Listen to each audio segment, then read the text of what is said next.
Alam mo ba na ang mga AI companion sa ospital ay maaaring magbigay ng magkakaibang payo tungkol sa kamatayan depende sa relihiyosong programa nila? Isipin mo ang isang pasyenteng malapit ng mamatay. Ang Catholic AI ay nagsasabing kailangan niyang mag-confess at maghanda sa kamatayan. Ang Islamic AI naman ay nagtuturo ng pagtanggap sa kalooban ng Allah. Samantala, ang Buddhist AI ay nagfo-focus sa mindful awareness ng impermanence.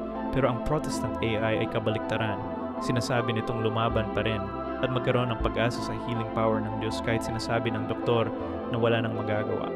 Kaya ang nangyayari, ang isang pasyente ay nakakatanggap ng 4 na magkakaibang payo sa parehong oras. Tanggapin ang kamatayan, lumaban pa, mag-prepare sa afterlife, mag-detach sa mundo. Ang AI ay nalilito sa theological paradox.